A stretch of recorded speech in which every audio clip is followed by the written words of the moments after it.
Picture the most fearless killers the ocean has ever produced. Orcas. A pod of them can dismantle a great white shark in under 2 minutes, flipping it belly up and extracting its liver like it's a delicacy served on a plate. They hunt blue whales, the largest animals ever to exist on this planet, and they do it as a team sport. Nothing that swims is safe from them. Nothing. Except one. Somewhere in the deep, an orca pod locks eyes with a slow, blocky, almost comically shaped creature. It doesn't sprint away. It doesn't hide. It just turns, faces them, and waits. And the orcas, the wolves of the sea, the undefeated champions of every ocean on Earth, quietly change course. They leave. This animal is the sperm whale. And to understand why the top predator of the seas refuses to fight it, you have to understand what nature spent 50 million years building. Let's start with the most obvious question. Is its size? Look at the numbers. An adult female sperm whale runs between 40 and 50 feet long, about 12 to 15 meters, and tips the scales at 30 to 50 tons. An orca, by comparison, weighs roughly 8 tons, so a sperm whale outweighs an orca by a factor of 6. That sounds like enough to end the discussion right there. Except it isn't. Because orcas regularly bring down the blue whale, and a blue whale is 4 times heavier than a sperm whale, 200 tons of animals, taken apart by a coordinated pod in a matter of hours. If mass alone decided the fight, the sperm whale would be the smaller target, not the safer one. Something else is doing the protecting. To find that something, you have to look at behavior, specifically, what a whale does the moment an orca pod appears on the horizon. For almost every large whale species, the answer is written in stone. Run. The blue whale's entire body is engineered for one thing: high-speed cruising in a straight line.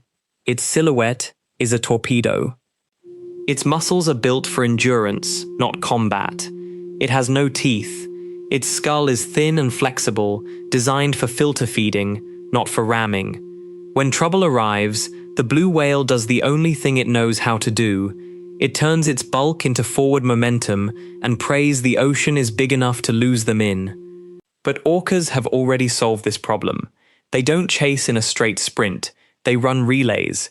One group of the pod pushes hard, keeping the whale on the edge of exhaustion. The rest coast behind, conserving oxygen. When the front team tires, they trade places. Meanwhile, individual orcas peel off and launch themselves onto the whale's back, adding drag, forcing it to burn calories it doesn't have. It's a war of attrition designed by intelligence, and the blue whale, for all its size, is fighting it with the wrong body. Eventually, the whale collapses. Not from wounds, from exhaustion. The orcas force it below the surface, hold it there, and let physics finish the job. The largest animal on Earth doesn't get eaten so much as drowned. Now imagine trying this on a sperm whale. You can't, because the sperm whale refuses to play. It's slow, a cruising speed of about 4 miles per hour. No sprint worth mentioning. It knows perfectly well that it can't outrun an orca pod, and somewhere in its evolutionary memory, it decided a long time ago that it wasn't going to try. Instead, when threatened, it stops. It turns. It faces the pod head-on.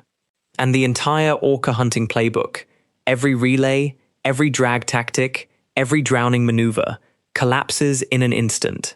You can't wear down an animal that isn't running. For an orca, this is a math problem, and the math suddenly looks very ugly. Predation is an energy transaction. The calories you gain from a kill have to outweigh the risk of injury, because in the wild, a broken rib is a death sentence. A single miscalculation against a 50-ton animal that wants to fight back means starvation weeks later. Orcas are smart enough to run those numbers in real time. And when they run them on a sperm whale, the trade almost never works out. Their caution isn't paranoia, it's earned, because the animal in front of them is carrying one of the strangest and most terrifying biological weapons on the planet. Look at a sperm whale from the side.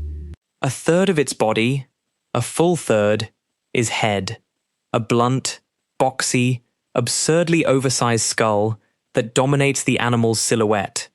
People often assume that's brain. It isn't. The sperm whale does have the largest brain of any creature ever, roughly 18 pounds of it, but that brain occupies only a small pocket inside the skull. The rest of that vast chamber is filled with something else entirely, a system unlike anything else in the animal kingdom. It's called the spermaceti organ. Inside it sits roughly 500 gallons of a specialized waxy oil, along with a dense lower chamber called the junk. The sperm whale can control the temperature of that oil by routing blood through it, warm it, and it stays liquid, cool it, and it hardens like candle wax. And when it hardens, the whale's entire head becomes something new, a solid, dense, concentrated block of matter, a battering ram evolved out of soft tissue. The scale of that weapon is difficult to appreciate until you look at history.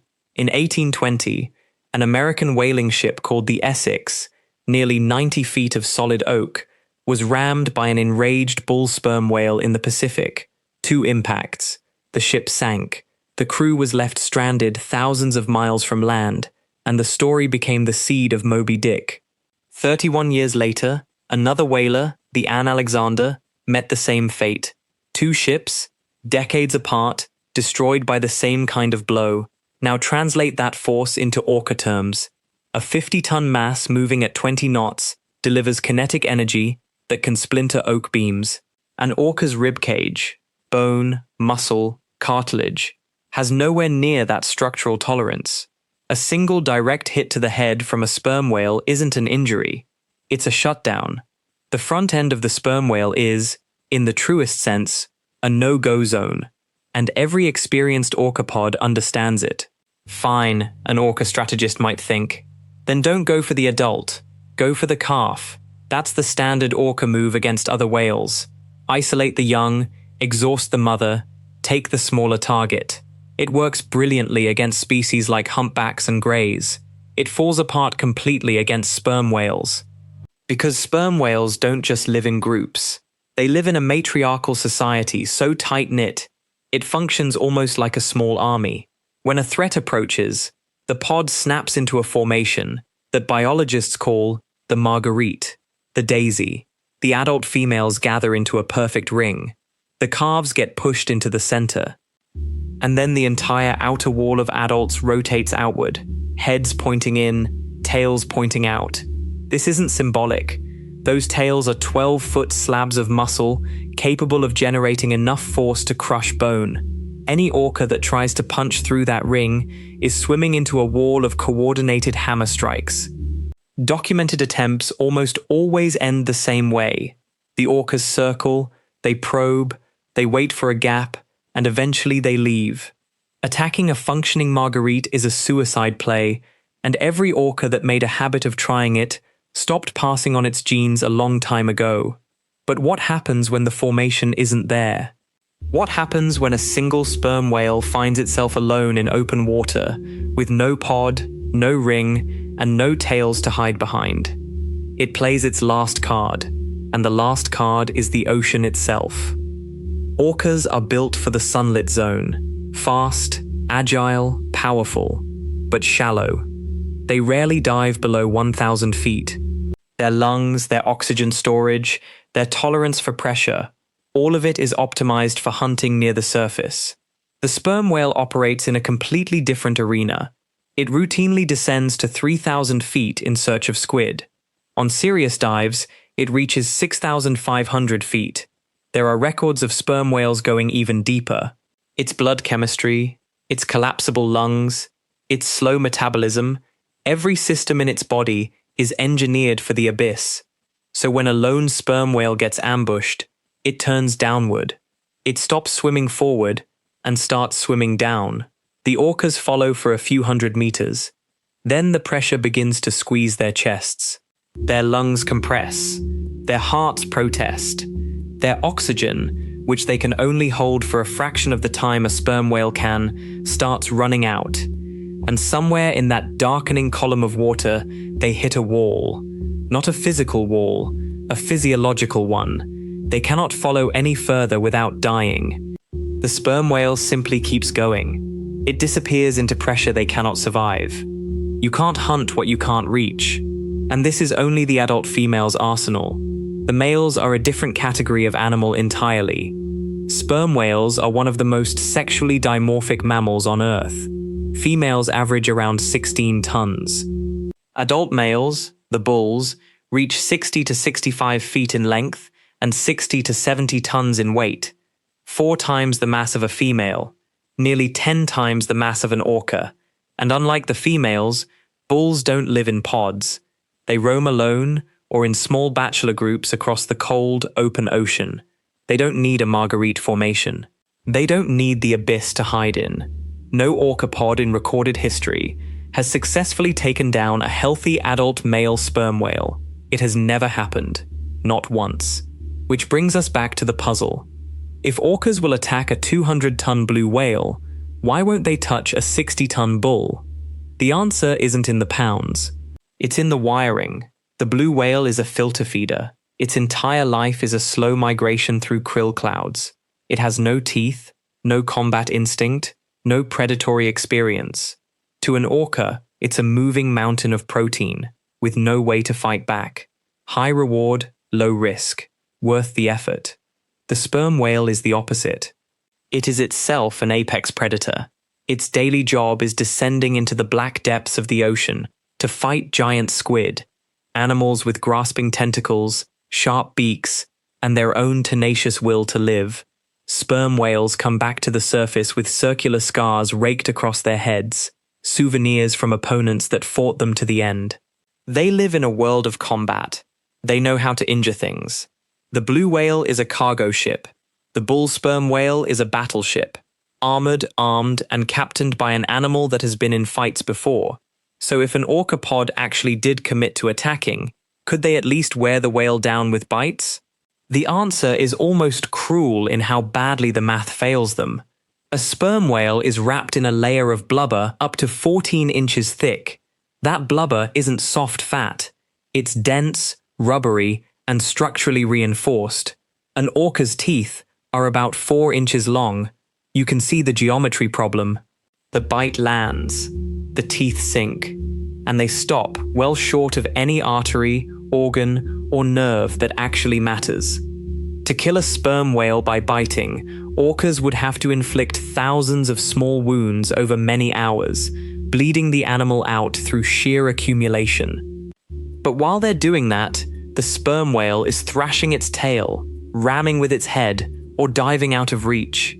Every minute the fight drags on, the risk to the pod grows. It's an investment that almost always comes out negative. And here's the deepest layer of it, the part most people never think about. The sperm whale didn't evolve any of this to deal with orcas. Not really. Orcas, in evolutionary terms, are the new arrivals. The sperm whale lineage was shaped by something much worse. Rewind to the Miocene, roughly 10 to 15 million years ago. The ocean was ruled by monsters. Megalodon, the largest predatory shark ever to exist, cruised those waters. It grew up to 60 feet long and weighed 60 tons or more, and swimming alongside it was something even more directly threatening to the sperm whale line, Leviathan melvilli, a prehistoric relative of the modern sperm whale, but weaponized. It was roughly the same size as a modern sperm whale, but instead of squid hunting adaptations, it had teeth nearly a foot long, the largest biting teeth of any animal in history, and it hunted other whales for a living. That was the world the ancestors of the modern sperm whale had to survive in. Not orcas, titans. Predators twice the size and 10 times the aggression of anything alive today. And every sperm whale swimming the ocean right now carries the genetic imprint of that survival. That's why their skin is among the thickest in the animal kingdom. Not to shrug off orca bites, to absorb impacts from creatures that could have bitten a modern orca clean in half. That's why their skeletons are so dense. That's why their social defense is so instinctual and so coordinated. Because in the world their ancestors lived through, one mistake meant being torn apart by something that would have considered an orca a snack. Biologists sometimes call this evolutionary over-engineering. The sperm whale is built to handle threats that no longer exist. When it turns to face a modern orcapod, it is, in a very real sense, meeting a lesser opponent than the ones its body was designed for. That's the psychological advantage nobody talks about.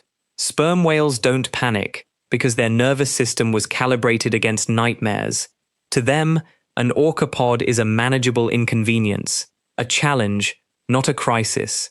Their calm is not stupidity, it's inheritance. So the next time you watch footage of orcas taking down some enormous, helpless whale, remember that the ocean still has borders they will not cross. Not borders drawn on a map, borders written in flesh and bone. The sperm whale sits on one of those borders. A living relic from a more violent age, wrapped in armor built for wars that ended millions of years ago, carrying a weapon in its skull that can sink wooden ships, defended by a family formation that turns motherhood into a phalanx, and holding one final trapdoor, a vertical mile of ocean that no orca can follow it into. Predators have limits. Even the ocean's undefeated champion has to stop somewhere, and it stops here. Now tell me, which part of the sperm whale's defense caught you off guard? Was it the head, the pod, the depth, or the ancient blood in its veins? Or is there another creature you know of that quietly makes the apex predators of this planet think twice? Drop your answer in the comments. If this dive into the deep was worth your time, hit the like button and subscribe for more.